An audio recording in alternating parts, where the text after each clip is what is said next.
Yeah, they tell you that you should quit trying. You were too small, that you were too young. They tell you the chance is too slim, the world is too big.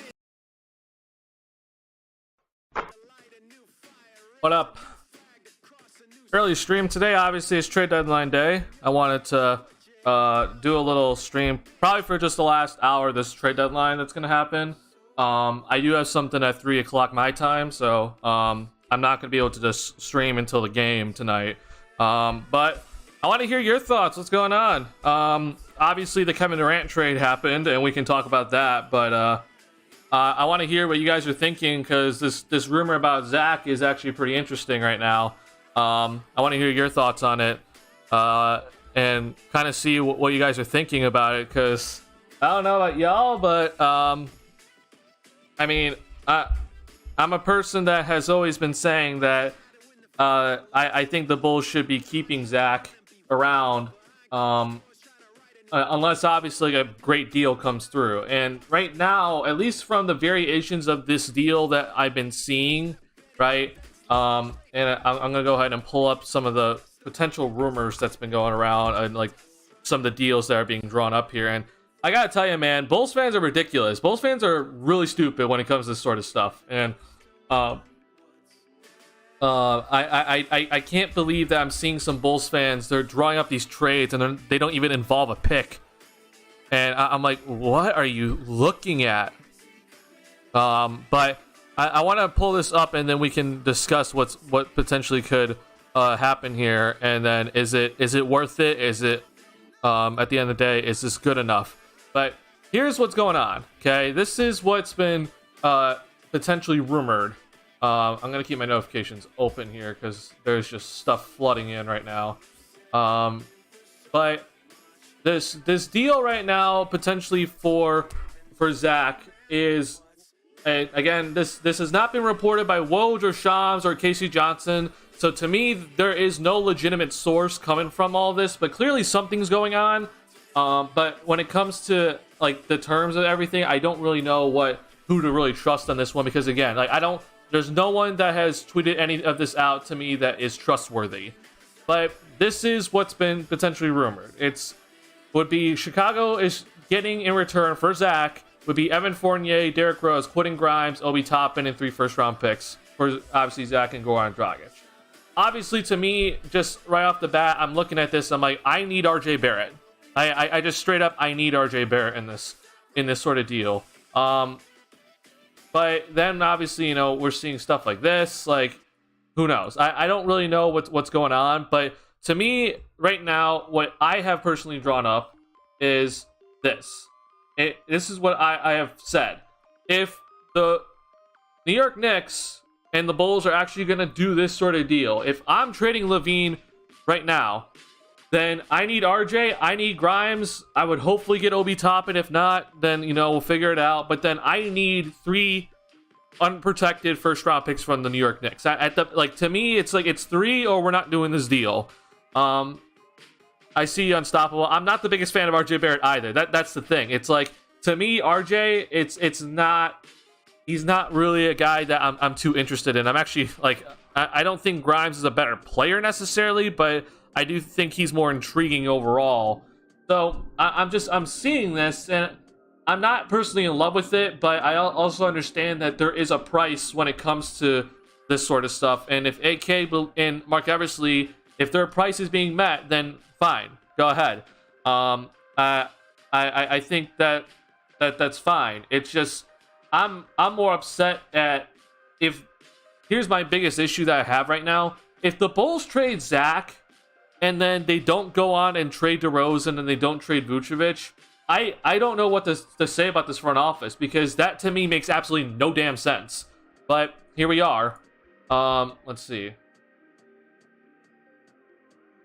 All right, Magic and the Lakers just did a deal with Will Bamba, and Patrick Beverley. So still nothing again from Woj or Shams about this deal, right?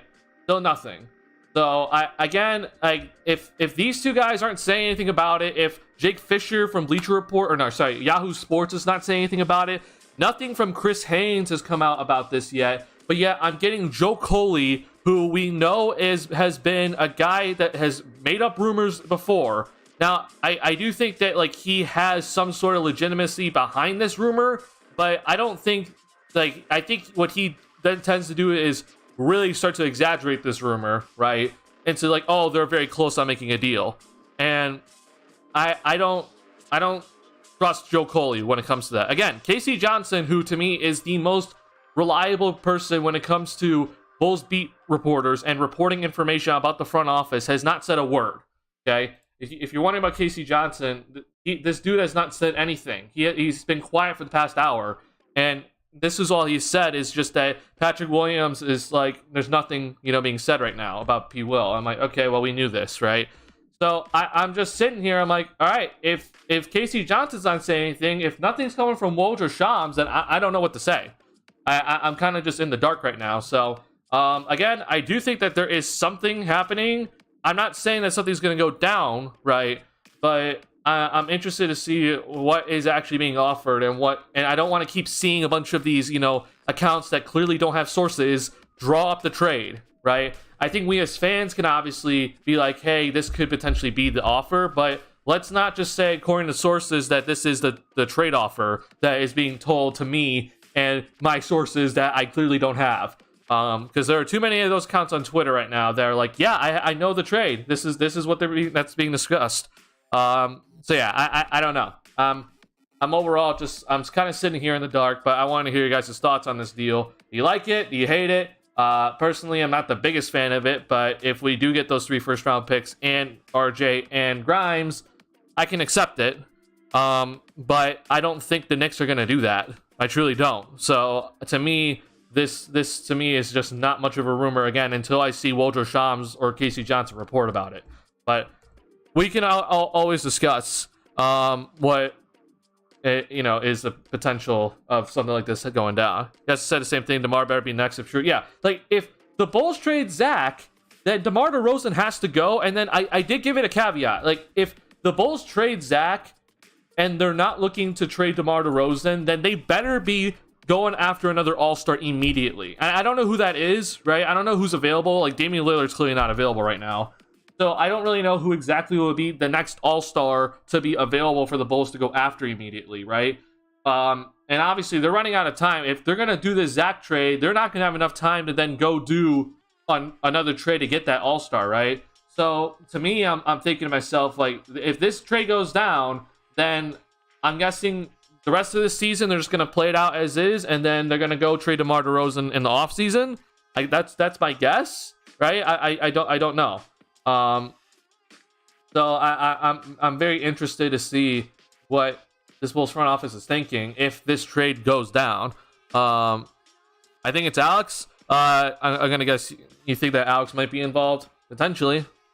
I would like to have had Cam Reddish in New York trade is true. That trade is definitely true. I do think that's New York kind of messed up overall, right? Let's see. San Antonio Spurs are trading Josh Richardson to New Orleans. Like, see, again, nothing about the Bulls yet. So, I don't know, man. Yeah, that Cam Reddish trade, look, I'll just say that I am not giving up a first-round pick for Cam Reddish. Excuse me. So, I think that, Bulls fans are like, oh, we should give up a first. I'm not doing that. For all the Bulls fans say, hey, we should be trading some of our second-round picks. Well, we don't have many second-round picks to trade. We have, I think, a total of 1 second-round pick to trade. So we can't trade any second-round picks. The New York Knicks, they traded a first-round pick to get Cam Reddish, and then they just traded a first-round pick to get rid of Cam Reddish. So I don't know what exactly they're thinking, but clearly the Bulls don't have like that role player like a Josh Hart, right? That would require a first-round pick to get, right? Unless it's Alex Caruso, and I don't think the New York Knicks want to spend a first-round pick on Alex Caruso. So I'm not shocked to see the Bulls didn't get Cam Reddish in that deal. I'm a little concerned, I guess, for the Knicks because it's like you just wasted another pick, honestly. So I don't know. It's very interesting, but I'll be interested to see what's going to happen with that because like Josh Hart, I believe he has a team option for next year.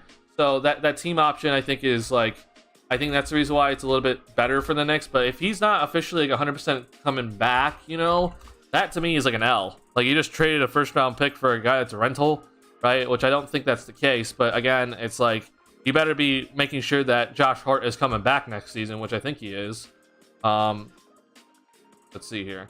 Yeah, so he has a non-guaranteed. So they can obviously just bring him back easily. But is this a player option that I'm seeing? Like, if Josh Hart... Yeah, this is a player option. So to me, this is a major risk for New York, honestly, if this is what's happening. They better be sure that Josh Hart is coming back. Because if not, then that to me is an L. If suddenly that didn't work out. All right, let's see here. How the hell Lakers flip Pav for Mo? I don't know, man. I think the Lakers, honestly, I feel like something's happening under the table with some of these trades that are going down for them, that they're getting all this good stuff in return for giving up basically very little. To me, this trade makes a lot of sense for them, honestly. Pat Beverly, he's not under contract for next season. Mo Bamba is, so they're gonna have more cap space, or sorry, they're gonna have more cap flexibility next season. And I think that this is a good trade for them. For the Magic, I'm gonna guess they're probably getting like a couple of second round picks. You're seeing the amount of second round picks being thrown around, by the way. Like, Pelicans just traded Devontae Graham and 4 second round picks to San Antonio for Josh Richardson. Like, that's ridiculous. You're just seeing, again, the second round picks this trade deadline, they're just being sent. Like, teams do not care about the second round picks right now, which is very funny to look at. There was just a trade that just went down between the Hawks. And they just sent a bunch of second round. Yeah, they just sent 5 second round picks to the Warriors for Sadiq Bey. Like, that to me is crazy. I would not send 5 second round picks for Sadiq Bey, but I mean, that's what we're doing. We just saw the Milwaukee Bucks. They just sent 5 second round picks to the Brooklyn Nets for Jay Crowder. Like, I'm like, what? Why would you do that? That dude hasn't played all season and is not under contract next season. Like, this to me is a serious gamble for Milwaukee. If they win it all, it works. But I don't know. I don't like that deal for Milwaukee, honestly. I think the Nets, as bad as it's been for them, obviously losing Kevin Durant and Kyrie Irving, like that's awful for them. But to me, they've accumulated a bunch of good assets in return for their deals. I do think that, like, I want to talk about the Kevin Durant trade, obviously, but I do think that the Kevin Durant trade that went down, to me, at the very least, this is the trade here. I think that this was an actual underpay by the Suns. I do. However, I do think that overall, for the situation that the Nets were in, they did a pretty decent job of getting good value back in return for Kevin Durant, because clearly KD was like, he wanted out badly, and so this is a pretty massive haul in return. I do think it's an underpay, because we can legit make a comp of this trade to the Rudy Gobert trade that happened this offseason, where the Minnesota Timberwolves basically gave up 5 first-round picks, right? So because the Brooklyn Nets, they got 4, and they're all unprotected, so that's obviously good. And then they have a pick swap. Obviously getting Mikal Bridges is great, but this is Kevin Durant. Like, this is a future Hall of Famer, arguably a top 5 player right now. I would put him in my top 5. He was an MVP candidate before he got injured this season. Like, I would have wanted more, and I don't know how the Brooklyn Nets and Sean Marks would have thought of, like, well, KD's here, like, he can't go anywhere. So maybe we just keep him to the offseason, and then we trade him then, because maybe I get a better return. But clearly they're like, no, we don't want to wait around. We're just going to go ahead and make the deal now. And for having to make a makeshift deal in 48 hours, I think this is a solid return. All reports have been saying that they're going to keep Mikal Bridges, so I think that's a good thing. I won't be shocked, though, if Cam Johnson gets traded or something. But you can now include that 5 second round picks that they got from the Milwaukee Bucks in that Jay Crowder deal in this deal, right? So basically, to add on to the KD deal, right, they added on 5 second round picks too, which, I guess right now they're just being thrown around like pennies, because it seems like no one wants them. But that's what's going on right now. All right. Pistons are sending Kevin Knox to the Warriors as part of the multi-team deal that brings James Wiseman. That, to me, looks like an absolute L for the Warriors, but I want to see what else is in that deal. And I'm looking, because if the Warriors only got Kevin Knox out of this, then that's an L. But I'm gonna hold off because we'll just slowly release details on this trade. It hasn't all come out at once yet, so to me, I'm gonna hold off on just saying that's an L for the Warriors just immediately. Let's see. I think for the San Antonio Spurs, this is a W for them. For the Pelicans, this is a little interesting. I know that Devontae Graham has kind of fallen out of favor in their rotation, but I don't know if I would give up 4 second-round picks for Josh Richardson, who I don't even think is under contract for next season. Let's see if that. Yeah, he's an unrestricted free agent. So to me, that's an overall L for the Pelicans. Maybe there's more involved, but to me, I don't like that for the Pelicans so far. I just talked about this with the Lakers. I need to see, like, obviously Woj said second round draft compensation. I need to see how many picks are involved, but right now I do like that for the Lakers more than the Magic. And then these other trades are going down, which is the Clippers and Eric Gordon. I need to see, obviously, a little bit more of this deal, but I was kind of shocked to see Eric Gordon even got traded. I thought he didn't really have much value, but the Clippers sent Luke Kennard to the Grizzlies, which I think for the Grizzlies, that's a W. And then Rockets will get rights to swap Bucks pick with Clippers this year as part of this deal, so there's that in return. And then Clippers get Eric Gordon. I feel like it's kind of like a lateral move, honestly. Maybe a little bit better defender than Eric Gordon, but that's honestly it. And then Grizzlies are sending Danny Green to Houston, which is bad for Danny Green, unfortunately, but maybe he's going to be on the buyout.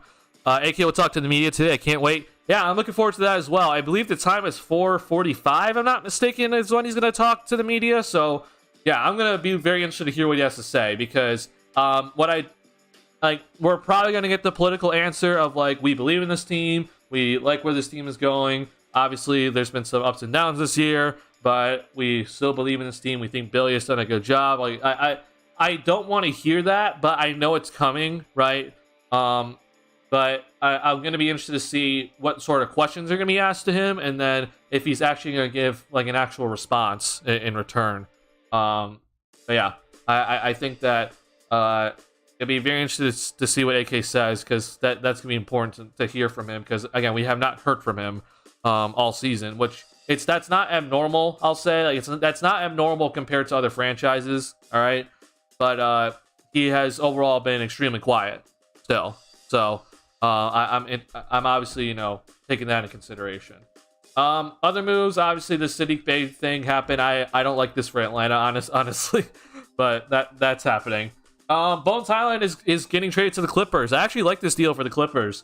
They need a little bit more point guard depth, and I would have liked that for them to get maybe someone a little bit better, but we'll see what happens. But this trade, I think I like this for the Clippers. He's like a good spark plug off the bench, and again, they need guard help. Thunder are trading Darius basically to the Phoenix Suns. I think this is an absolute dub for the Suns because that whole thing for the Suns, in my opinion, is scary. With the they just made that humongous trade, right? But I think that their depth all of a sudden got wrecked from that trade. So. Getting a guy like Darius Bazley, I think, is an absolute dub for the Phoenix Suns, and I think that's a very solid move that they just made. Yeah, I like that move that was done. Oklahoma City, obviously, they're just accumulating draft assets, so that's their whole thing. Bucks are sending Serge Ibaka to the Pacers, part of the Jay Crowder deal, which that's nothing. And then obviously there's another move had to be made, so that this George Hill stuff is basically nothing. Let's see here. I thought that this was a very small move, but I think it's a solid move for the 76ers just because Matisse Thybulle, in my opinion, had no value whatsoever. I know Jalen McDaniels isn't exactly the greatest player. He obviously has his negativities, but I think I would much rather choose Jalen McDaniels than Matisse Thybulle moving forward for the 76ers. So to me, that's a win. For the Charlotte Hornets, I need to see what else is involved. I'm sure there's going to be more that's going to come, but I don't know why they would just randomly take Matisse Thybulle. Like, that makes no sense. Or sorry, Trailblazers are getting Matisse Thybulle. What are the Charlotte Hornets getting? So I need to see the rest of that deal before I can fully grade that one. Let's see. Yo, so probably no trades today. I actually think a trade's coming. This, I don't know if you saw Marcos, but there's been a lot of Levine rumors going around. There's a lot of rumors right now about Levine and the Knicks potentially working out a deal. And the package is overall like it's all right. I'm not thrilled, but this is what's been rumored. However, Woj and Shams and Casey Johnson have not said anything about this. So to me, if that's what's happening, then if none of those guys are reporting on this, then I'm a little bit hesitant to believe this. But there's been a lot of rumors right now about all this, and I'll just briefly pull up something. This is what's been kind of rumored. I know that this is not from a reliable source, but to be honest, I feel like none of these are from a reliable source. This is the guy that has come out and said that he's like, yeah, the Bulls and the Knicks are actually talking about this. And to me, I'm like, again, I don't trust you. You legit are a person that is subscribed to Twitter Blue, so I don't believe, I truly don't believe in you. But he's the guy that's reporting on this. And then the other person, of course, is then Joe Coley, which I think we all know that Joe Coley isn't exactly the most reliable. Now, I do think Joe Coley is more reliable than this Sam guy, whoever this guy is, and I'm not trying to disrespect him. But I don't know. Again, Joe Coley has not been really reliable in the end. So I'm not exactly too sure what's happening, but it is what it is. Let's hope, right? I disagree with you. I think this is a terrible deal if the Bulls don't get 3 first-round picks in return. But I'm like I said, I think overall keeping Zach is probably the best idea for this Bulls team. I'm also very willing to let him go if the price is right and the Knicks are really just about to give up a massive haul for Zach. If they give up RJ, Grimes, Obi, and 3 first-round picks all unprotected, I'm willing to accept that deal. But then I need to see this Bulls team still choose a direction, because if you trade Zach, you have to trade DeMar, right? But so far, there's been no rumors about DeMar DeRozan and nothing about Nikola Vucevic. So are we going to suddenly be doing a Zach trade and then still trying to win with DeMar DeRozan and build around DeMar DeRozan? Don't know about that, man. That doesn't sound right. I don't like the sound of that. I would hope that if Zach is traded, then DeMar DeRozan's also traded. But maybe that comes later in the offseason. Bulls cancel shoot around. Something could be in the works. So yeah, that's the reason why I do think that something is going to happen today. Like, to me, I've said it consistently. This trade that has been pulled up multiple times on my stream, which is this one. I feel like this is still a legit possibility, right? To me, this makes a lot of sense for both teams.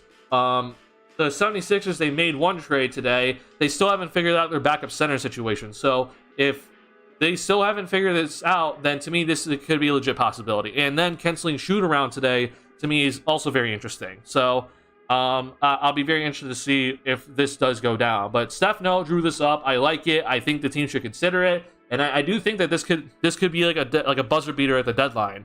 But we'll see. Obviously, nothing's confirmed. Let's see here. Anything new? Whoa, just tweeting. Hornets are trading. Oh my god, Mason Plumlee to the Clippers. That's huge. That's a great deal for the Clippers right there. That to me is awesome. I love that for the Clippers. But I have to see obviously what they give up here. But to me, that's a fantastic deal for the Clippers. That makes a lot of sense. Obviously, Ivica Zubac is their only big man, right? Ooh, they're sending Reggie Jackson. Ooh, okay. And so now the Clippers are probably going to go and try to sign either Russell Westbrook, right? Probably. And then obviously they just got Bones Highland, right? So this makes a lot of sense. I love this for the Clippers. This makes a lot of sense for the Clippers. This is a fantastic deal for them. Mason Plumlee has had a very underrated season, and he can come in and just help this Clippers team immediately. So that's gonna really help the Clippers front line when it comes down to it. I seen Evan, Derek, Quentin Grimes, Obi, 3 first-round picks for Zach and Dragic. Yeah, I saw that too. Unstoppable. Like I'm at legit at this point where I know Bulls fans would be like, if we just got Derrick Rose back for Zach LaVine, it's a win. Which to me, if you think that, as much as you love Derrick Rose, I hate you. Like, I can't stand the fact that Bulls fans actually think that's a win. That's an absolute L if we trade Zach LaVine for Derrick Rose straight up. But obviously, I think most of us know that. That trade of not getting RJ Barrett back, to me, is a little scary. If it does go through, I would hope that maybe there's like a few more seconds added on to that, then I can accept it. But to me, I need RJ. And it's not necessarily to keep RJ, but to potentially have him as just an asset, right? I need RJ in this deal. If this is actually going to go down, which again, I'm right now, if you have to ask me, I would say that this deal is probably not going down. But if it does go down, then I need RJ in that deal. And again, I'm not the biggest fan of RJ Barrett, but I would just like to have him just because he's an asset that I could potentially trade later. Especially because I don't think he has all-star potential. People would argue against me on that, but to me, RJ Barrett does not have all-star potential. If you want to talk about, defense and shot selection when it comes to Zach, RJ Barrett isn't exactly that much better. So yeah, I don't exactly like that. If they trade Zach and not DeMar, that sends a bad message for future free agents, for sure. Oh, 100%. I think that's a horrible look on the franchise if they trade Zach and then they don't trade DeMar DeRozan. Like, that basically says that, yeah, we're willing to sign you to big money and then you're gone the next 6 months then. Like, that is awful. I don't want to do that. So, either way, again, if Zach gets traded now and DeMar DeRozan doesn't get traded immediately, I'm going to give it till the offseason, right? But to me, though, I still would like to see DeMar traded quickly, right? But I'm not here in the front office, obviously. Get rid of Derrick Rose nostalgia, dude. I understand that Bulls fans will forever love Derrick Rose. I unfortunately never really got to see his like MVP type season.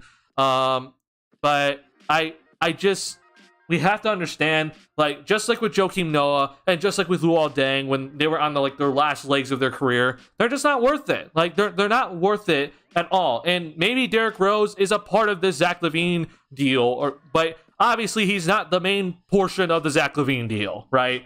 And honestly, I think for Bulls fans, they just have to accept that if Derrick Rose somehow gets onto the Bulls, he probably doesn't play. Like, I think that is something that's a legitimate possibility, that if he is traded to the Bulls, he actually might not play. So I think Bulls fans need to understand that before we start saying we want Derrick Rose back. And I would hope people would figure that out, but I don't know. I guess people are just had the nostalgia goggles on, and they can't get Derrick Rose out of their head. Let's see here.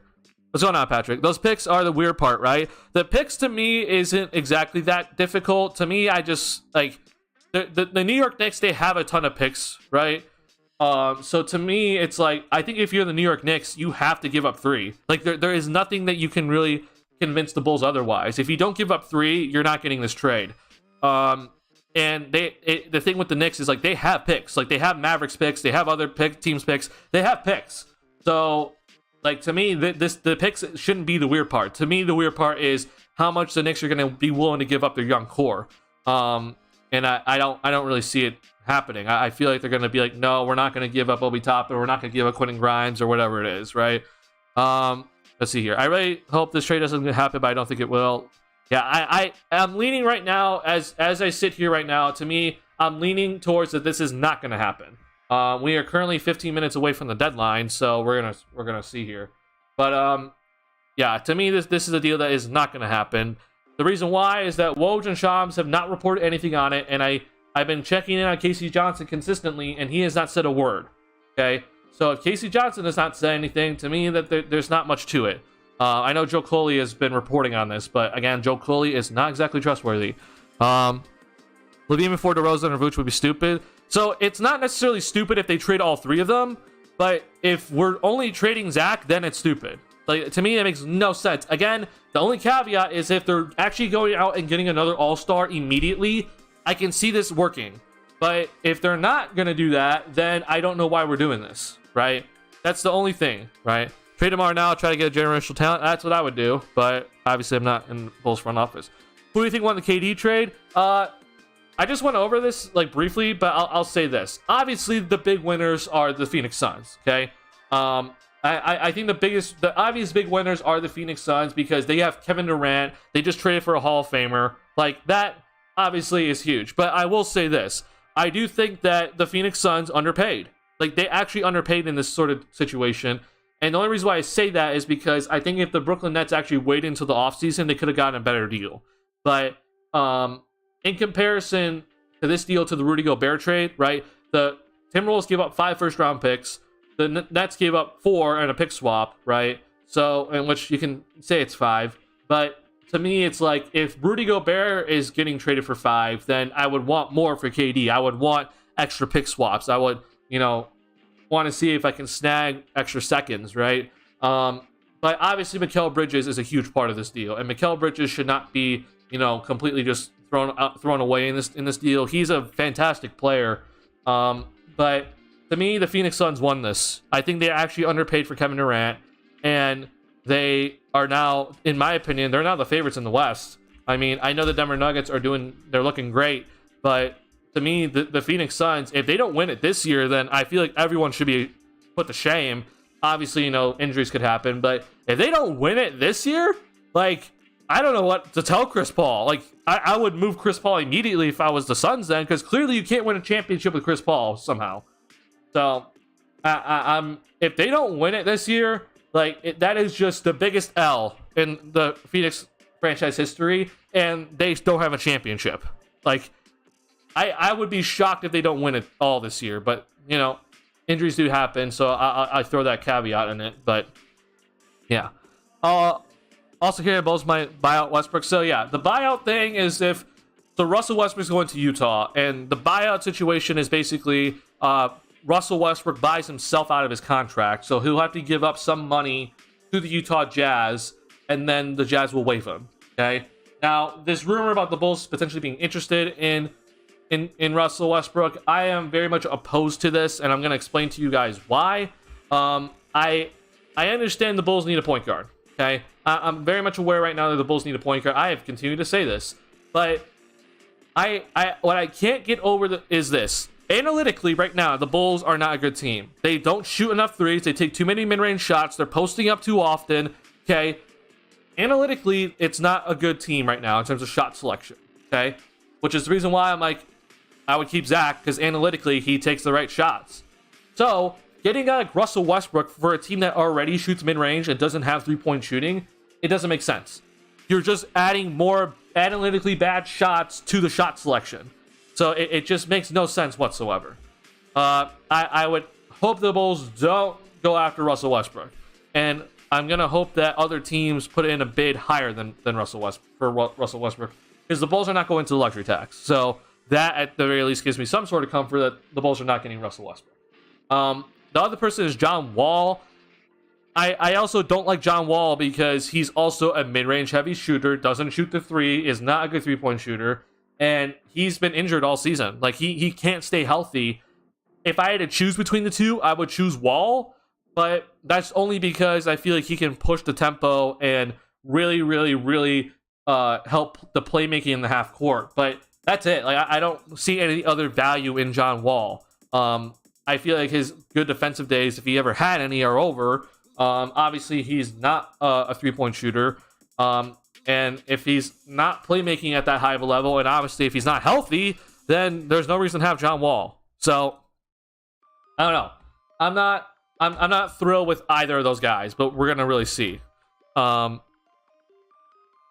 I legit hope that none of this happens. But again, just one more time, this is the reason why I'm like, no shot. I'm not bringing in Russell Westbrook. So, end of that story. All right, I'm seeing stuff in the chat here. Let's see here. Gary Payton to the Warriors for 5 second-round picks. There we go. There's the rest of this deal. So 5 second-round picks. Oh my god, man. Wow. GP2 going back to the Warriors. It's all it took for them, isn't it? Wow. All right. GP2 is back on the Warriors where he rightfully belongs, I guess. We'll see how that works out.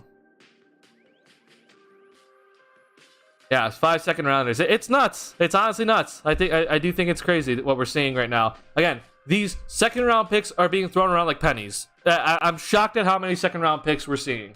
So Kevin Knox is now going to the Blazers, because with this whole multi-team deal that's going on. So be prepared for this to be a very complicated and lengthy deal. That is gonna happen. Yeah. This is, to me, this is nuts. I'm overall happy to see GP2 go back to the Warriors. I do think that it's interesting that they gave up James Wiseman, but I do think it was overall best for them.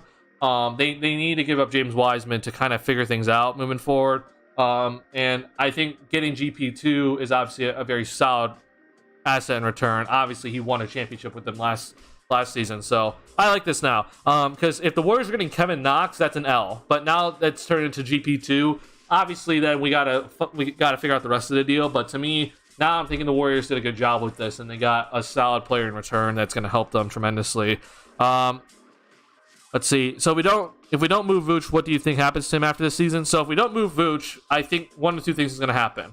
Okay, it's either that he just goes and signs somewhere else, or the Bulls re-sign him to a 1-year contract. Okay, and then they potentially look to move him in the next season. Okay, let's see here. Dom's just decided to put this video in the middle of the trade deadline. That's interesting. That's what I think is going to happen if we don't trade Vooch now. But we'll see, obviously. And again, I don't know which way the Bulls are going right now. To me, it seems like they're not doing anything. So if they're not going to do anything and they don't trade Zach, right, then I feel like it's going to be they're going to re-sign Vooch for 1 year, and then look to potentially trade him later if they are confident in re-signing him. But that's it, right? It is what it is. I would really prefer younger talent, honestly, though teams probably won't want to give them up. Are you talking about the Levine deal, Marcos? I'm trying to understand what you're saying.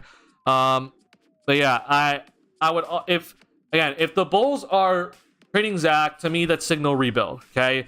And then that means I need to see DeRozan getting traded and Vooch getting traded, right?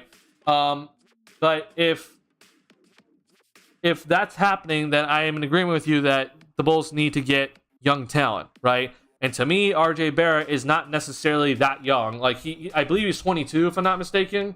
Yeah, he's 22. He's about to be 23 though. But here's his contract, right? So, yeah, I'm not thrilled with RJ. He's not exactly like a guy in a rookie contract, right? He's on one now, but he's signed to a pretty big deal for a guy that I don't think is an all-star, right? Or has all-star potential. I could be wrong, obviously, but it is what it is. Exactly. Levine, DeMar, Vooch for younger pieces. I understand it. Again, to me, rebuilding is not worth it. I don't think it's worth it for multiple reasons. Obviously, the Bulls don't have a blue chip prospect, and then in this trade for Zach, that's hypothetical. They still don't have a blue chip prospect, and you're gonna be like, well, we can still get one via the draft. The Bulls don't have full control of their picks, so how the hell do we get one in the draft? So again, if you don't have that blue chip prospect, to me, rebuilding is very scary. I would personally not like to rebuild. Again, if they're trading Zach for this, and then they're trading off these pieces that they just got for him, and then getting a new all-star, I can live with it. But again, at the end of the day, as I've always said, if the Bulls don't have a blue chip prospect coming in and they're trading guys to rebuild, it's not worth it. They need a blue chip prospect, and they need to make sure that they get a massive load of young talent and picks in return, and then pray to the Lords that they get good lottery luck, which they're not going to get. So, again, to me, rebuilding, it should be off the table. Doesn't make any sense. If you want to rebuild in 2025, I'm fine with that. But without full control of your picks, I don't think it's worth it. I truly don't. All right, no new trades. I know this guy just, or girl, I should say. I'm not 100% sure, but yeah, we'll see. All right, 4 more minutes here. We're really coming up here on buzzer beaters, so we'll see if anything happens at the buzzer. Now, I do want to point out one more thing. we have seen trades happen past the deadline. Okay, now you're wondering how the heck does that happen, and I'm not talking about waiver claims or anything like that. Okay, there is a way for a deal to actually happen past the deadline, and the reason why I know this is that Stu Jackson, who used to work in the front office, he was on NBA TV one time and was kind of discussing this, which was that basically what you have to agree upon before the deadline is all the terms. Okay, like you have to have all the terms kind of set up and ready to go before the deadline is over. Okay, and then once the deadline hits, then nothing else can be changed with those terms, right? So once the deadline is done, then those terms are locked in. Then the teams then can have the option to either agree or disagree with to the trade, but they obviously can't trade. They can't make any changes to the deal, right? So it's either yes or no. Now you have to report this to the league, though, right? You have to call the league up. You have to tell them every single bit of detail, and then the league's going to give you a number to kind of hold on to. And still, there is a time limiter, but you still have that chance to accept it or deny that trade past the deadline. So there is that chance of that happening, but typically what we see is that doesn't happen. Like we typically see all the deadline, like the buzzer beaters all come flooding in at once because they're all agreed to at the very last minute, and then the league just gets it out.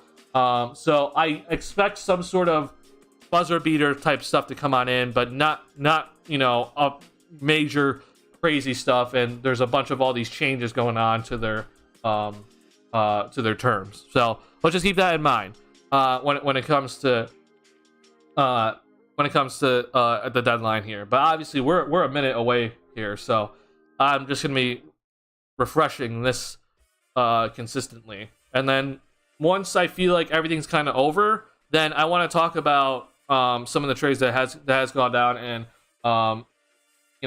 start preparing for the AK press conference, which we're gonna get, which will be very interesting, obviously. So we're truly gonna see what's gonna happen here. But looks like nothing is coming in for now. So who knows? We'll see if this Zach LaVine thing is actually true or not. Which again, I don't know. Joe Coley is not exactly reliable. So. All right, let's look at Casey Johnson here. See if he's reporting anything. Still nothing for Casey Johnson. He has been dead silent for 2 hours now on his Twitter. So Casey Johnson hasn't said anything. Then I don't think a deal's happening. But see. It's possible Vooch and the Bulls are in talks. We just don't know when they extended Billy Donovan. So it's obviously very possible that they could be talking about contract extension. But if they ever agree to a contract extension, that goes through basically a transaction portal, and everyone would have to see it.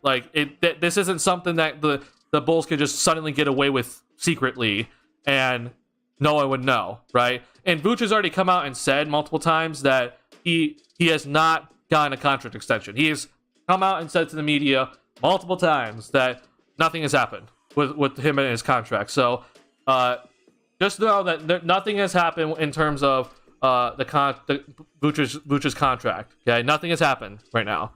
That obviously can change later. But if there was a contract extension agreed upon and put in ink, then that would go through a transaction portal that everybody would know. All the news outlets would have access to, and there would be absolutely no way to hide that. Okay, so let's just be aware of that. It can't be hidden like the Billy Donovan extension, which again, I don't like that the Bulls hid that. I don't like that they gave it to him, but it is something that is different. Okay, we like our core law. Yeah, that I'm expecting that to be said today, many times. All right. We're at the 2 hour, we're at 2 o'clock Central Time. So now officially the trade deadline is at its very last seconds here. So we've obviously gotten trades, reported after the trade deadline, which means that they were agreed upon before the deadline hit. Let's see what we're gonna get here. But right now it looks like nothing's happening. So I'll be very interested to see what's really gonna happen. Dope trade deadline. Hey guys, I've been saying how much I think that this trade deadline was gonna actually be good, And this has been obviously one of the best trade deadlines from in like the past like half decade or so, right? I mean, Kevin Durant got traded. Like, what more could you ask for at a trade deadline? That itself is already putting this trade deadline ahead of many other trade deadlines, right? And I feel like this is one of those years where it's like, as I said, like, remember when the Warriors were dominating the league, right? And there's like nothing that the teams could have done to stop them. Like, teams are not going to go ahead and spend assets when there's a dominant team, far and away super team that's you know at the top of the ladder, right? But because there's just so much parity right now in the league, and all these teams feel like they all are missing a piece to actually feel like they're in charge or being a favorite to win the championship or winning their conference, I'm like, there's going to be moves made. There has to be moves made, especially from the teams up top. They have to make moves because you're going to see the other teams make moves. And that's exactly what happened today. We saw a bunch of teams. They were like, yep, we're going to make sure that we do our best to get as much as possible at this trade deadline to help put us ahead of potentially another team. Already need no way from our team to get traded. I mean, it's looking like that right now, but there is potential of still trades potentially going down here, so it's not over yet. This whole last week with Kyrie trade, LeBron scoring record, KD, and now these other trades, it's been pretty good. Oh, for sure. Yeah. Team the strategies, wait to see what it looks like with Lonzo back if he ever returns. So to me, if that, I think that was the strategy this season. Okay. Now I don't know about the trade deadline stuff, and again, the trade deadline, because we have limited assets and limited resources available to us. The trade deadline, I'm not expecting much to happen in general because again, limited assets to trade, and I'm not trading a pick right to help this team now because again, this team shouldn't be what we're investing in. If that was the mindset of, yeah, let's wait to see what happens when Lonzo comes back, then they have to reevaluate that assessment, right? They have to make sure that this upcoming off season, they can't do that, right? They have to actually be like, no, we're not waiting for Lonzo to come back. We need to go out and get a point guard, right? They just straight up have to. And I'm a little shocked to see if let's say the front office actually, after this, this upcoming offseason happened and they're still like, let's just wait and see with Lonzo. If that's the case, then I'm going to heavily criticize them. I'm going to heavily flame them. Because at the end of the day, just as with any other player, like, you can't wait around for them to get healthy. You just straight up can't. And I would hope to see that that the Bulls front office doesn't do that. All right. Let's hear what Shams has to say. I'm going to turn down the music for you guys. A lot of teams around the league made it look like the Raptors are going. They've always needed that 5-man. They have it in Jakob Poeltl. And just, I'd love to get both Pat and Quentin's opinion on this. But like the fact that the East has now lost Kevin Durant, to me it makes the. All right, that's a live stream, so nothing really to talk about here. Let's see.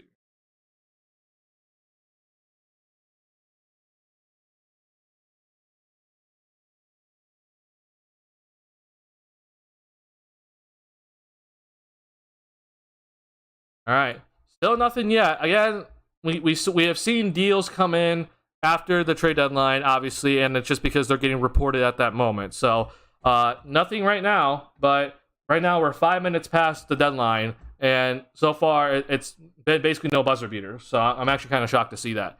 Yeah, that was say crazy trade deadline. Oh, this to me, as just an NBA fan, I know I'm a Bulls fan, but I am in general an NBA fan as well. This to me has been a fantastic trade deadline. I've loved this trade deadline. This is awesome. And again, I feel like if there is parity in the league, right? If there is no super team, which you can argue a super team was formed at this trade deadline with Kevin Durant going to the Suns, but just in general, like if there is parity, there's going to be teams willing to make moves, right? Like it's almost like they have to make moves, especially the teams at the top. They have to go out and make some moves, or else they're gonna fall behind. And this is how parity works, right?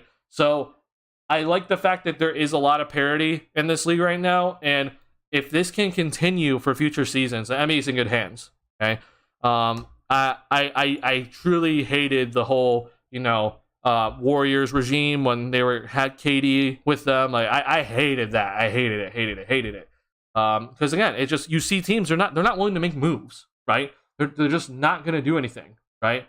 So I think that I think that it's important to see parity in the league, to see teams look to actually go ahead and make those moves to potentially put themselves ahead on top of the East.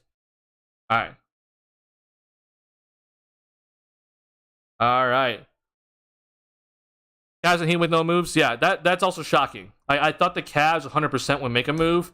They needed like that 3-and-D wing still, but they didn't do it. Miami, the only move Miami made was trading Dwayne Dedmon, and then they did nothing with that, right? So I'm a little shocked at that. Again, we could still see something happen later, but I'm a little shocked right now to see that. Nothing too impressive, honestly. All right. Again, nothing has officially been reported, but it looks like nothing has happened. So, looks like the Bulls didn't do a single thing, which again, I'm not exactly like that opposed to it. I still would have liked to seen that Drummond trade that I pulled up, right? That gets us Furkan Korkmaz and Paul Reed. Like, I would have liked to see this happen, but it looks like it didn't happen. So this Levine rumor is not happening. All right. All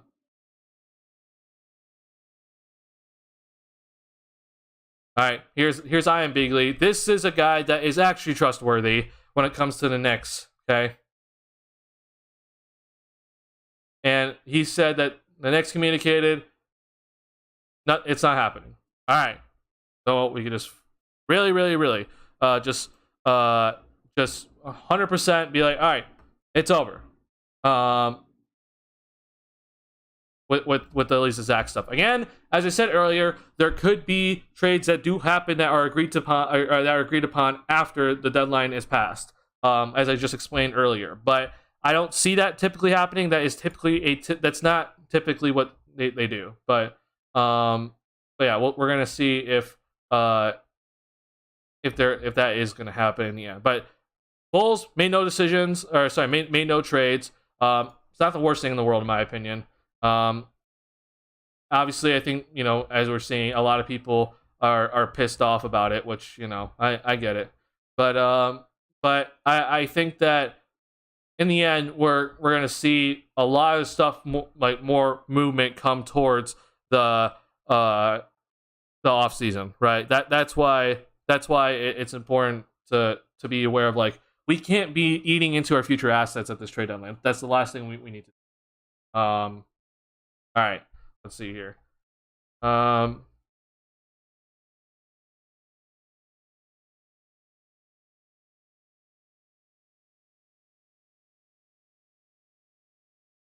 As I said, Joe Coley, as I've said this so many times, Joe Coley reporting stuff is not trustworthy. He's just not. Don't trust this dude when it comes to this sort of information. Again, I said it. If Shams, Woj, or Casey Johnson are not reporting on it, there's nothing to be said. Okay? We have to wait. We have to wait to see the actual people that are trustworthy with their sources to be to actually think that maybe a trade does go down. But it looks like nothing is happening for the Bulls. That overall is disappointing for me, because I would have traded Drummond, I would have traded Vooch, but I'm not shocked, right? I'm truly not shocked. But I'm not gonna go ahead and say the sky is falling or anything like that, because I know people are gonna say that. But I've always said, though, that the biggest changes have to come in the offseason. And if we don't see at least a decent amount of changes this upcoming offseason, then yeah, I'm willing to flame the front office just as much as you guys are, as other Bulls fans are. But we have to also be aware of the lack of assets right now the Bulls have, and also the lack of money, hence luxury tax, thanks Jerry Reinsdorf, that they're not willing to spend. So it is what it is. Yeah, I feel like also, though, even though a bunch of trades did happen today, I feel like a lot of teams are kind of sitting here like, man, we struck out, right? Bulls aren't the only team that probably feel like they struck out. Like we just mentioned, the Cavs didn't do anything. Heat didn't do anything significant. The Knicks didn't do anything significant, right? Besides getting Josh Hart, which again, I don't. That's a. Yeah, a lot of teams just kind of stood pat, right? These like little like middle of the ground teams. The Toronto Raptors, I feel like, are the only team that actually kind of did something. And I also don't think it was that like it was overall a big move, right? Because they got Jakob Poeltl, and that's obviously someone that was on my radar. But they didn't trade OG. They didn't trade Pascal. They didn't trade Fred VanVleet, which I think a lot of people were expecting. So none of this happened for the Toronto Raptors. And just as Woj said, the Raptors were never sellers, right? Which is kind of what I guessed, was that the Raptors are not going to sell. Masai Ujiri is not a person that's just going to go ahead and just sell off his pieces, right? Masai Ujiri is always about keeping his guys that he likes. And he's just like, no, I'm not trading any of that. Let's see here. Duncan, sorry, can you give a quick update? Update about what specifically? Is about the question you asked afterward for the pick. For 2023, we do not have a second round pick unless you can always check out this here. Okay. This is always the greatest website to go to kind of see. But the only chance we have of getting a second round pick is if it falls between 47 and 60, and it's based off Cleveland's record. Which for now, as we stand today, I'm gonna guess that's gonna because Cleveland's winning, we're gonna probably get that pick. Okay, but we do not have a second round pick. We don't have our own, right? Ours was traded to Washington, which then was traded to LA. So yeah, we don't have our own, but we could potentially have a second round pick this season, which again is not looking great because it's at literally the second half of the second round, right? Right.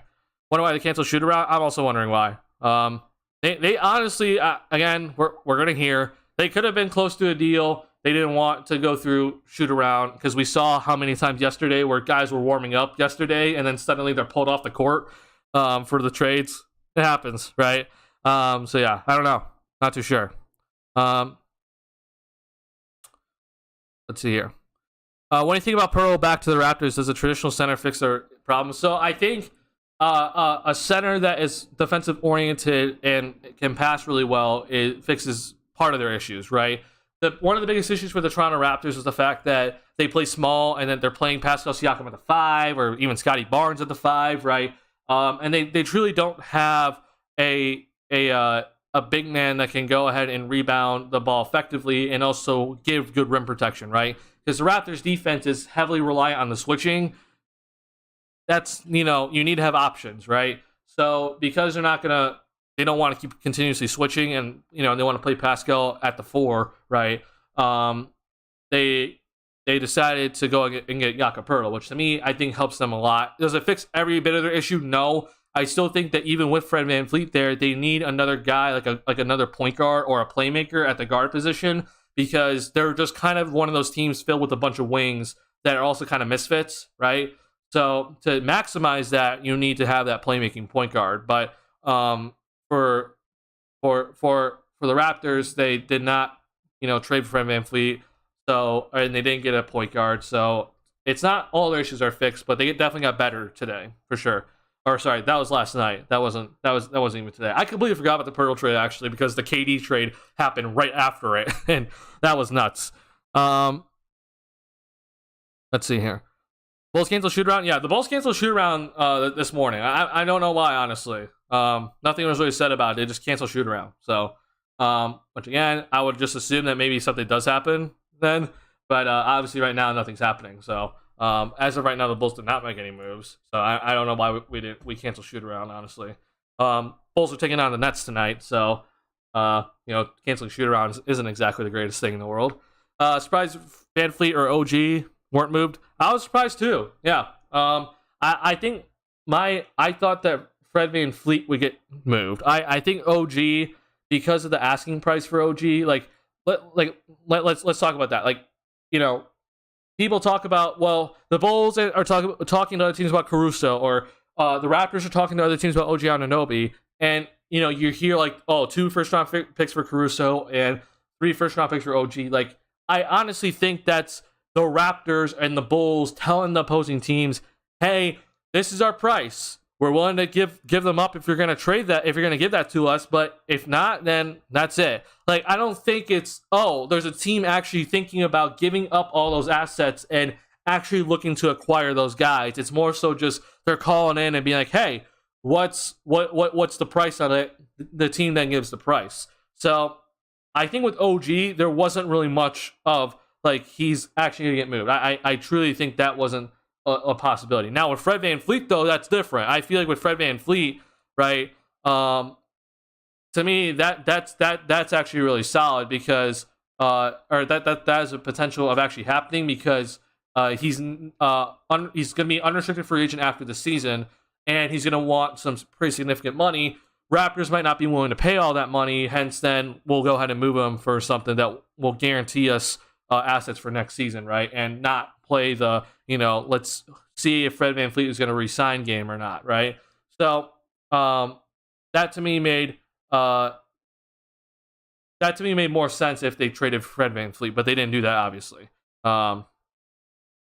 What about the buyout market? So the 2 names on the buyout market right now that I don't want to hear anymore, but we're going to talk about it because it's related to the Bulls, is Russell Westbrook and John Wall. Those are the 2 names that are just being thrown out there because Russell Westbrook got traded to the Jazz. He's going to get bought out. And then John Wall got traded back to the Houston Rockets today, and he's going to get bought out. So, yeah, those are the 2 names. And it's also because the Bulls need a point guard. And I hate it. I hate both options. I truly do. Analytically, again, the Bulls don't need more mid-range shooters. They don't need another guy that can't shoot threes on this roster. Okay, I hate it. I hate that with both guys that they're mid-range shooters. They don't shoot threes, and I'm aware that the Bulls need playmaking. I'm aware that the Bulls, they need a point guard. Okay, but Russell Westbrook goes at 1 speed, and that's fast, which I can see how that could help for sure. But if we also know that there are times where the game needs to be slowed down, and I don't think Westbrook can, reliably do that. If I had to choose between the 2 of them, I'd choose John Wall. But John Wall has been injured all season. He has not been able to stay healthy all season. The dude has been on and off the court due to injuries, right? I'm pissed to see Bulls fans like, oh, John Wall's going to fix all of our issues without Zoe. And it's like, geez, no. I truly just don't. I don't like that. But we'll see if there are other options. Yeah. One person that I think is probably going to get bought out is Danny Green, who just got also traded to the Rockets, and the Rockets are probably going to just buy him out. I would like a Danny Green. I think he would help this roster a lot. Obviously, 3-point shooting. His defense, unfortunately, has gone down recently due to his age, but his 3-point shot, for sure. I'd take Danny Green, for sure, if he gets bought out. But yeah. Let's see here. Woke up and saw LD got traded. I got happy. Well, are we still looking to contend this season? Like, what is the mindset is in not trading anybody? So to me, I think the mindset for not trading anybody is, all right, we're looking to win out this season. Obviously, we're not contending. They know that. Okay. But then they're probably like, okay, we're gonna seriously reassess come off season because there's no reason to make a move that's gonna affect our draft for this upcoming draft, right? Like if we're gonna trade all of our guys, it's because then it's like, okay, we're gonna pray to the Lords that we're gonna get a top 4 pick, right? So wipe that away. That's just a ridiculous idea. So if the Bulls want to actually hit the rebuild button in the offseason, I'm more open to it because we'll have our pick for 2024. Reevaluate that then if they're going to do that, which again, I wouldn't go down that route, but I would be more open to it because we have our pick the following season. But I feel like that this is more so that we're making sure that we're not eating into the luxury cap, or sorry, we're not eating into the salary cap space for next season and then the season after. And then we're making sure that we keep our assets that are, most specifically, I'm talking about draft assets, right? That are going to help this team moving forward, because we're looking to make draft picks and not necessarily trade draft picks right now. So no reason to trade those draft picks at this very moment. I still, again, I'm going to continue to bring this up. I still would have liked to seen that Drummond. I decided not to.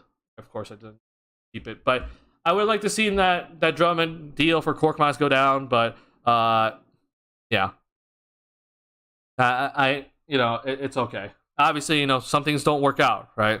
For the front office sake, they better be able to get Vooch come back, because they're going to look bad if he walks. Okay, Pau Gasol. Yeah. Right now, what I'm gonna guess is gonna happen right now is that you're gonna see the Bulls and Vooch try to work out a contract extension. If that doesn't work out, then obviously it's free agency. We're gonna see what happens from there. Because they didn't trade Vooch at the trade deadline, obviously, I would like for them to work out that extension. That's a 1 year plus one, right? Something along those lines, right? So for next season, he's guaranteed to be here next season. So then we could potentially trade him then later, if they decide to go that route, right? But if they actually like let Vooch go for nothing, like that again is a big major red flag, and shows that I'm that would be like the big overall for me would be like, I'm officially like straight up, I don't have faith in you anymore. Like I'm not an AKME defender, by the way. I am just being realistic. Bulls fans think the sky is falling, right? I don't see the sky is falling. I'm not saying that AKME have done great. I don't think they've done great, but I also am aware of how the Bulls can, get out of mediocrity without rebuilding. Okay, I'm aware of how this could work. If the front office doesn't sign Vooch to the extension and then doesn't re-sign him in the offseason and he walks for nothing, yeah, I'm then calling for AKME's jobs. And then more specifically, though, I'm calling for Jerry Reinsdorf, because that dude is annoying as hell, and he needs to get out of being a sports owner in professional sports. And he just ruins everything. He straight up does. So I will be doing that, because to me, if you lose Vooch for nothing, that's a serious mistake. That cannot be ignored. That's an unacceptable mistake, in my opinion. So I will be calling them out, and I will be ready to do that. But again, I'm staying as like, okay, I see how this Bulls team can get out of mediocrity. I'm not going to be saying the sky's falling. The front office for sure has work to do. They could not do any of that work at this trade deadline. They could do very little things at this trade deadline, right? But that's it, right? They couldn't fix it all at this trade deadline. But they better start fixing it in the offseason and start doing some things in the offseason. And then, the big offseason, in my opinion, is 2024, okay? This is when, to me, the Bulls core needs to completely change, okay? And this is when, I'd keep Zach, but no more DeMar, no more Vooch, right? Potentially no more Lonzo. And we're bringing in a whole new wave of guys to be the actual core of this team, which is, again, in 2024. But, yeah, we'll see if that actually does come to fruition. Because if it doesn't, then I'm seriously calling for their jobs, and I'm seriously saying that they should be fired. And then I'm asking for a rebuild at that point if that doesn't work out, right? Let's see here. What about Patrick Beverley? I think they should get Patrick Beverley. I'm not the biggest fan of Pat Bev, honestly. I understand how some people would be like interested in him, but to me, Pat Bev isn't someone that is gonna truly help this team. I need to look at his 3-point percentage, because I feel like with Pat Bev, unfortunately, he's not a consistent enough 3-point shooter where I'm gonna be willing to go along with his antics. Let's see here. He is averaging this year at 35, 34, 35%. So to me, that's not ideal, right? I personally would not choose him. He's obviously better. Would I choose him over Wall and Westbrook? Yes, but yeah, I'm not exactly that big of a fan. Danny Green this year is limited playing time. He just got back. So 3 games only. He's shooting a little bit better, but obviously it's limited, so this doesn't count. But yeah, I would take Danny Green instead over Patrick Beverley personally. That's just my personal opinion. Let's see here. Bulls gonna need Pat. No one wants John Wall. We want Patrick Beverley. I don't know. I'm not the biggest fan of Pat Beverley. Would I take Pat Beverley over Westbrook and Wall? Yes, but not the biggest fan. Definitely think Danny Green. I think he's past his days. So, for sure, Danny Green's past his days. I feel like no matter who the Bulls get on the buyout market, they're past their days. Like, they're not going to get a solid free agent signing on the buyout market. No one does, right? So Danny Green, though, at the very least, I know that he can still shoot, right? Bulls need it. I wouldn't mind getting Danny Green. Pat tweeting about D'Lo teaming again just for Pat to get traded is funny and sad. Yeah. It is what it is. Yeah. Or they know something about Lonzo coming back and play this year that we don't know. I'm just gonna. So again, they're gonna evaluate Lonzo Ball after the All-Star break. Okay, they're gonna truly see where he is and where he is on his rehab, et cetera, et cetera. Which again, the reports are bad. The reports just in general for Lonzo Ball are just god awful. Like it doesn't look good. When it comes to Lonzo and the Bulls potentially knowing something about him, I don't think they know anything about him. I just think that if them staying put at the deadline shows multiple things. One, they're not eating into salary cap for future seasons. Two, they're not spending in their draft picks, which they shouldn't, right?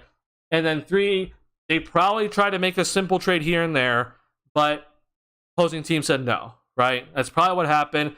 This whole Zach LaVine and New York Knicks stuff, again, Joe Coley's Joe Coley. There's some random stuff, random Twitter accounts saying that could have happened.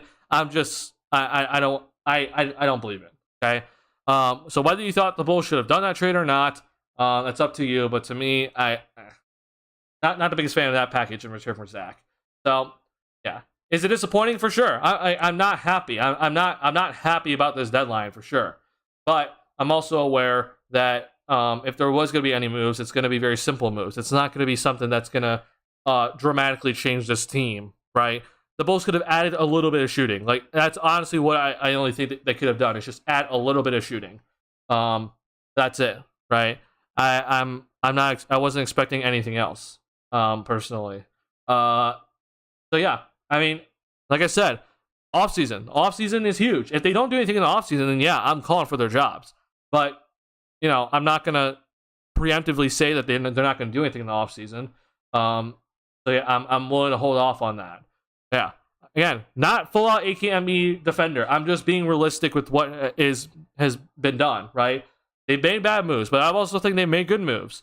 And again, for all you Bulls fans that think we don't have draft picks available after this year, which again, I believe the Orlando pick the pick to Orlando is going to Orlando.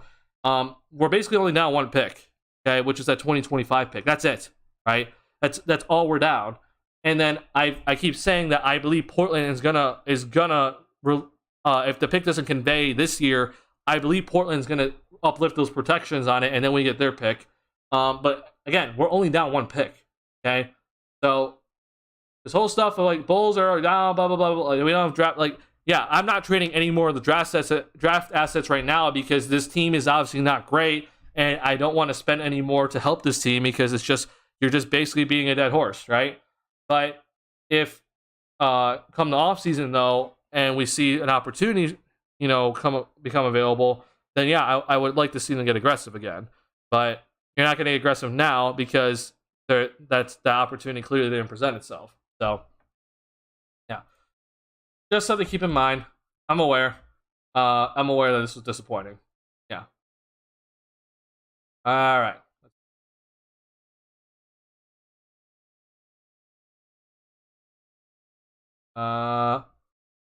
Yeah, 4:45. So get ready for that.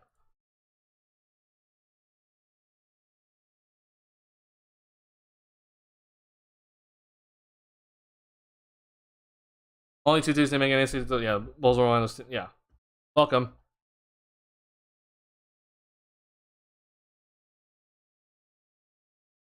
All right. So the plan is to build around Flaky P will in 2024. No, that's not what I said.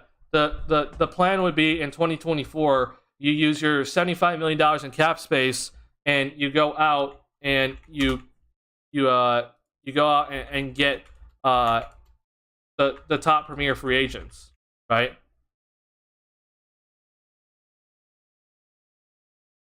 And I'm not looking at these guys up here. Like, I'm not like these guys are in their 30s and way past their prime, right? I mean, except maybe for Kawhi. But I'm talking like Pascal Siakam, right? Jaylen Brown, Sabonis, if you like him. I'm a little bit hesitant with Sabonis, right? DeJounte Murray, right? There's a lot of guys that are available in 2024. And I'm like, yeah, I want the Bulls to go out and spend that money. Again, if they have a bunch of cap space in 2024 and then they don't go out and spend that money, then yeah, I'm flaming the absolute heck out of the front office. I am gonna be so pissed at them that I'm gonna be like, I'm not gonna full out be supporting. I'll still analyze and stuff, but I'm not gonna be a Bull supporter if they come to 2024 and they're not spending their money, right? But this is the reason why, though. I'm saying we as Bulls fans, I feel like a lot of people are like, wow, we're not, there's no end in sight for this mediocrity. To me, this is it. Like, and it could even, if you can actually argue, it could also be this offseason, which they don't, the offseason, this upcoming offseason does not have that great of free agents. But if they move DeMar DeRozan, then suddenly we're looking at like $30+ million in cap space, right? So there's ways out of this mediocrity, okay? It's not just wait around for P. Will to develop. That's not what I want the Bulls to do. That's not what I want them to do, whatever. But for all you Bulls fans that want to rebuild, that's the plan, right? That's the plan, which is to build around P. Will if you want to rebuild, which to me, it doesn't make any sense either because he's not for sure all-star. So, figure it out, Bulls fans. I don't know what you guys want necessarily, but yeah, I've never said build around flaky P. Will. Never said that. I think he's part of the core, but never said build around him. Clippers got better, for sure. Yeah, Clippers did a fantastic job. You think the Blazers would be interested in giving up someone like Anthony Simons? He's a young shooter who they could target. Just not sure who would give up. If we were to get Anthony Simons, it would require us giving up Zach LaVine, right? Which again, it's not the worst idea in the world.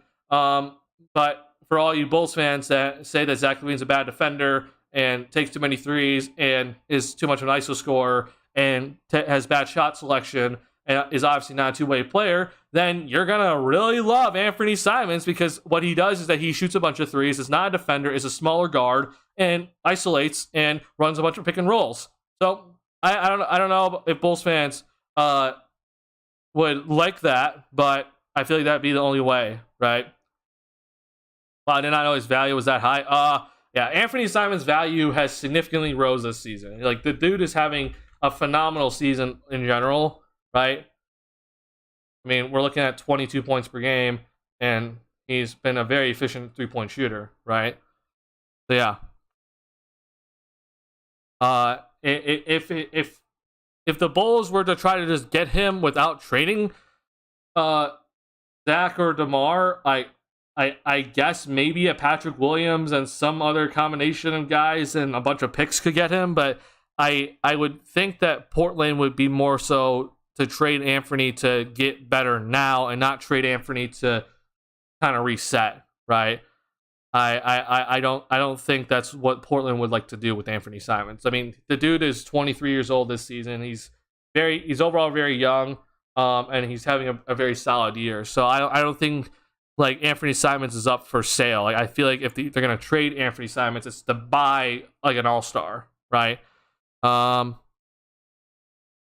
are your thoughts on the proposed Knicks Bulls trade for LaVine? So I'm gonna guess you just got here, Cucklord. Good to see you, by the way. So yeah, that proposed trade to me, I wasn't overall the biggest fan of it. I'll pull up my tweet to kind of show you exactly what my thoughts were. So if the Bulls are going to trade Zach, okay, and the Knicks are involved, then to me, I need at the very minimum, I need RJ, I need Grimes, and then I need multiple unprotected first rounders, okay? And I'm talking like 3, okay? I would like 3. The proposed trade of, the one with Evan Fournier, Obi Toppin, Grimes, Derrick Rose, and 3 first-round picks, to me, like, the only way I would accept that is if they would add a little bit more, like maybe a few seconds, whatever, right? Maybe a pick swap. I would have accepted that. I don't personally pull out like it, but I can understand that would be the price for Zach, right? Now, if the Knicks threw in RJ Grimes and 3 unprotected first rounders, I can live with it. To me, trading Zach in general is not the right decision, especially because it doesn't seem like they would have traded DeRozan. But if they were going to trade Zach, then the bare minimum, I need RJ Grimes and three first round picks, unprotected. And even then, like, I'd accept it, but I'm not exactly happy. I personally would not be satisfied with it. So yeah, that's my thoughts on it. And yet again, nothing. I'm gonna keep pointing out. Casey Johnson, nothing, did not report about it at all. It was a guy named Sam that paid for Twitter Blue that reported it, and then Joe Coley, right? Who I've always said is not a reliable source. Okay, and you just can't rely on Joe Coley when it comes to this sort of stuff. Okay, just sitting here patiently waiting for AK to address the media. Oh, we all are. I'm telling you, we all are. Because yeah, I'm not exactly happy with him right now. I'll say that. I was thinking the Nets would trade away more players. Really? I feel like they really wouldn't. I'm aware that some people thought Seth Curry would get traded, but I feel like the issue with Seth Curry is that because he's like 32 and he's about to be an unrestricted free agent, that teams are not going to be willing to give up any assets for him, right? So there's like no reason to try to even get him. But overall, I feel like the Nets, they moved a lot. They had a lot of movement, in my opinion. I know the KD and Kyrie stuff happened, but they moved Jay Crowder as well. So yeah, I don't know. Yeah, why don't RJ? If the Knicks threw in RJ, then the Bulls probably would have said yes. So yeah, I don't know. I truly don't know what the Knicks were actually threw in. Like, that, to me, this was just a made up report, right? So I don't even know if this was like a legitimate possibility or not. But to me, I'm not really seeing much. You know, I don't know what was being offered. Joe Coley just called Chicago the smallest big market team. Oh, he's right. He's 100% right. I mean, look at the White Sox, right? Freaking Jerry Reinsdorf and his cheap butt. Yeah, the way the Bulls are acting right now, they're acting cheap, and it's pretty dumb. And I'm overall upset about it, and I hate it. And I would like to see them make some actual moves, which, again, I'm giving them until the offseason to make some significant moves here. But if they don't make some significant moves in the offseason, then I'm calling them out, right? So it's truly annoying to see that, yeah, this Bulls front office didn't do anything today. Bulls and Cavs are the only teams that didn't do a trade. But the Cavs did a trade this summer for Mitchell. For sure, yeah. I would say, though, if I was a Cavs fan, I'd be disappointed, right? Like, I'd be upset. Because this seems like the first year in a while since LeBron left that you could actually like legit contend for the title, and you didn't help out this team. If anything, it sounds like they're gonna buy out Kevin Love, and it's like, yeah, sucks, right? Does AK have any choice? They would probably go into the tax. That's what I think, but you know, Reinsdorf. So yeah, I don't know, man. I truly don't know. And again, Michael Reinsdorf right now is the president, right? So he, I guess, is supposed to be the one, you know, they report to. So I would hope that Michael Reinsdorf's a little bit more willing to spend more money, but it seems like that's not happening. So I don't know, man. It really does suck, and I'm not happy. The only move I like to see is them selling the team, for sure. Jerry is what now? 86, 87? I don't ever wish upon someone's death, man, but I would just like to see him be removed from being owner. That's what I would just like to see. Yeah, just be like, look, man, you're getting up there in age. We think it's best for you to remove yourself now, and just sell the team. Like, just go out and sell the team, because right now, your whole image right now, Jerry Reinsdorf, is being tarnished. It is absolutely just being tarnished. And you thought that it couldn't get any worse after you decided to break up the Jordan Bulls, right? You didn't think it could get any worse. It's gotten worse, right? It has officially gotten worse. It is flat out. It has gotten at such a low level that you never thought could have happened. And we're still sitting here, and it's still going down. So you, Jerry Reinsdorf, should be thinking to yourself, I need to sell this team ASAP so I can at least kind of rescue some of my reputation. But in the end, what's going to happen now is once Jerry Reinsdorf is done, and it's probably just going to go to Michael, no one's going to be looking at Jerry Reinsdorf and thanking him for his time as owner. No one's going to do that. No one's going to do that. And he's going to want that appreciation, but no one's going to give it to him. So he needs to sell the team so that he'll actually get some sort of thanks from the fan base, which is that we're going to thank him for selling the team and nothing else. Yeah.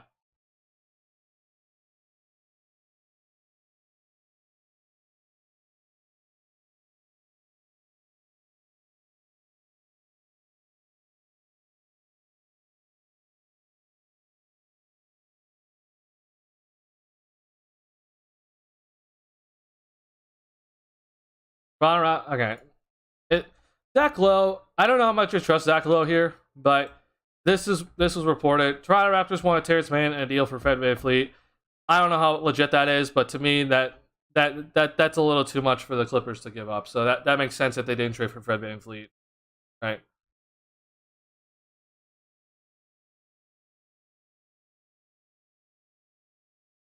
The commissioner just needs to go ahead and help us Bulls fans out and make them sell the team.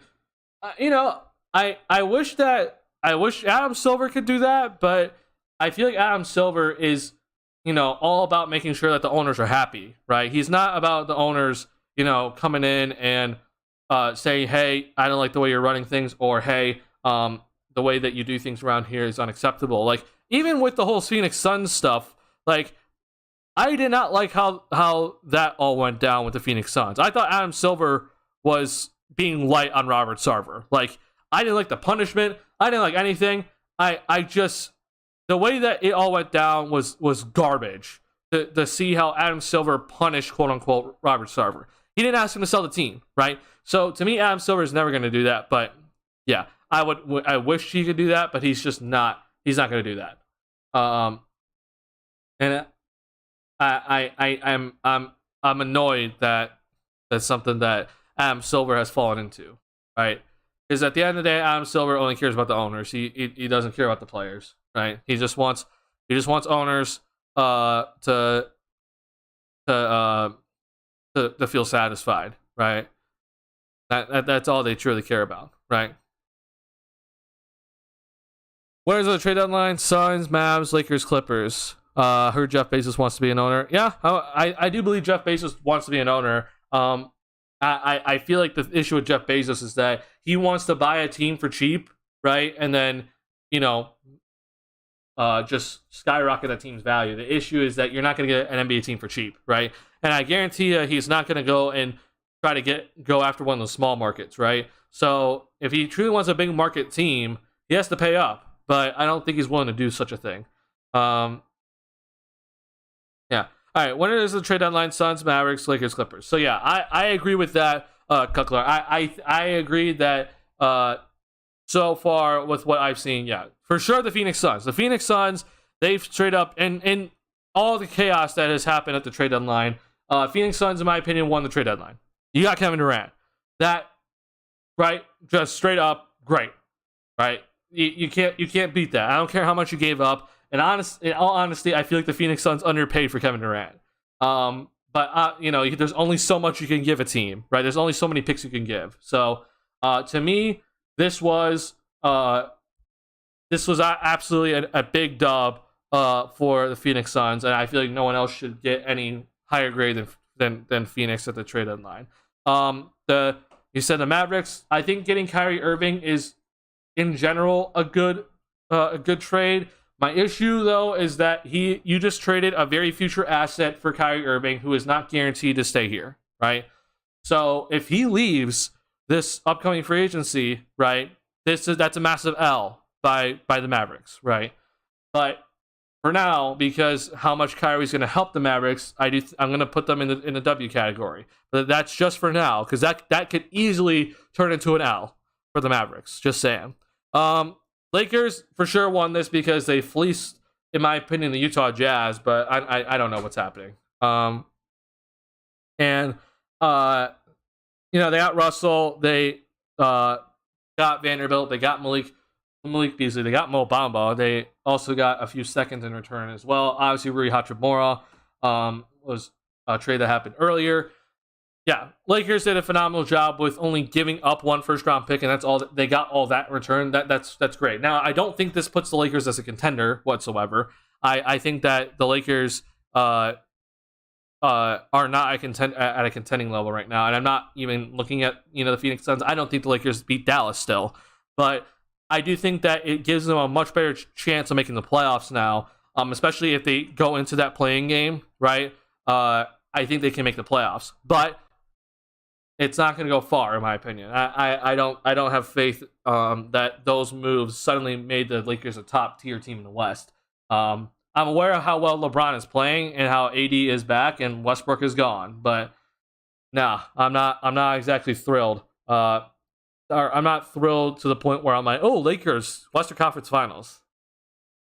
And then obviously Clippers. So Clippers, they traded Luke Kennard. They got Eric Gordon in return, but I think the biggest trade, in my opinion, to me, the biggest trade for them is getting Mason Plumlee here in this trade for Reggie Jackson. Okay, to me, this is a phenomenal deal. The Clippers are 100% going to get Russell Westbrook or at least some other buyout guard, whatever. Right?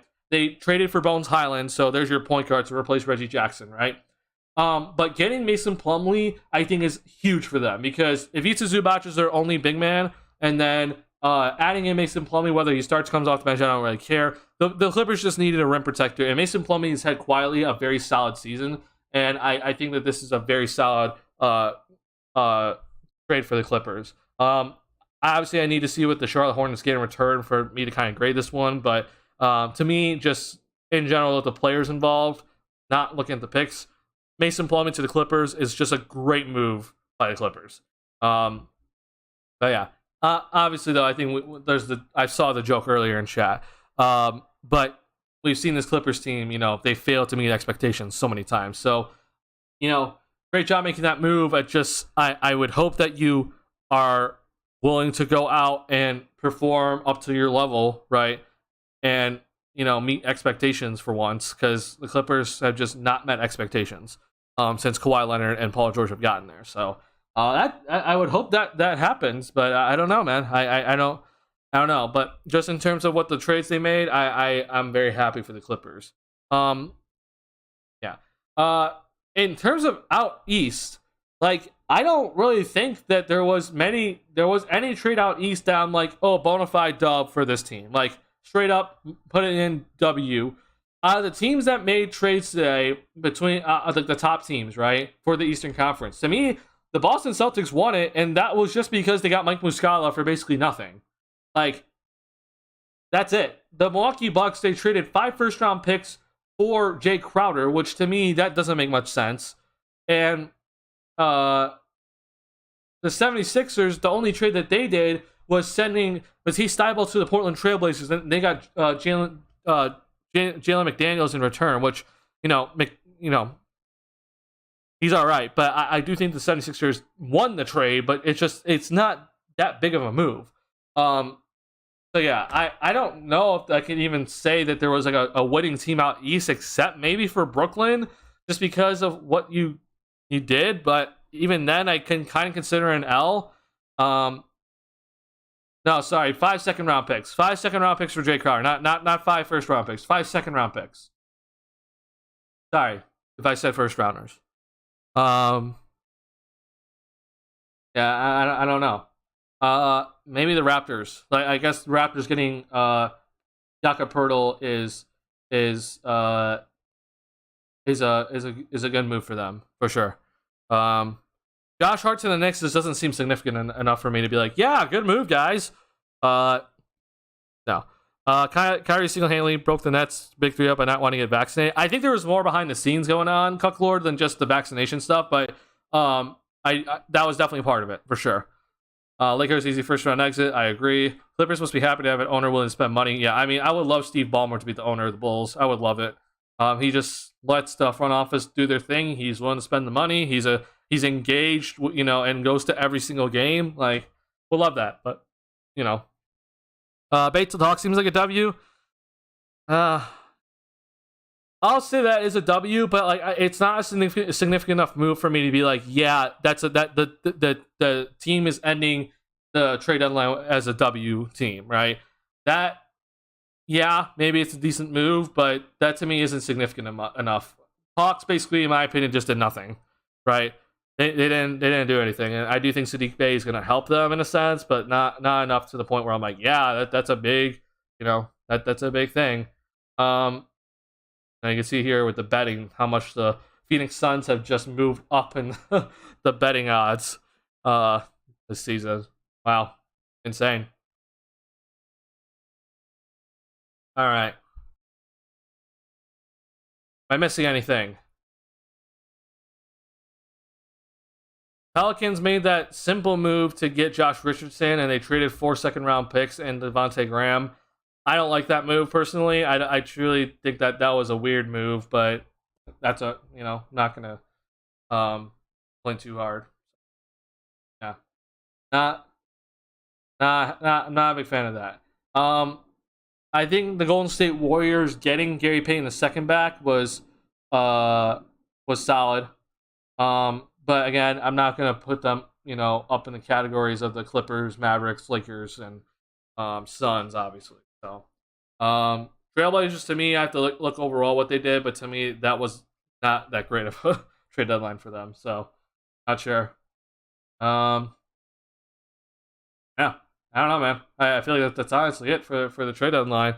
That is worth kind of talking about. All right, yeah, Bulls gonna make another move. I'm not happy. I'm gonna go flame the front office on Twitter. But yeah, I'm just I'm looking at Jerry Reinsdorf for being annoying and still still the owner of this Bulls team. Unfortunately, as we move forward, I would like Steve, also Mark Cuban. I do overall like Mark because he does spend money into the Dallas Mavericks, right?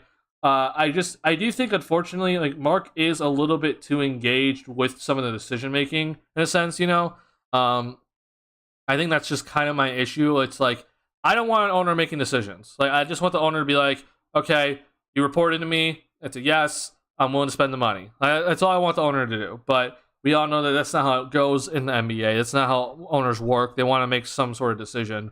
And I don't know if I can reliably trust Mark to kind of stay out of all that. But I do think, though, overall he'd be a good owner because he does spend the money for his team, right? And I'm happy to see that they're at least trying with Luka.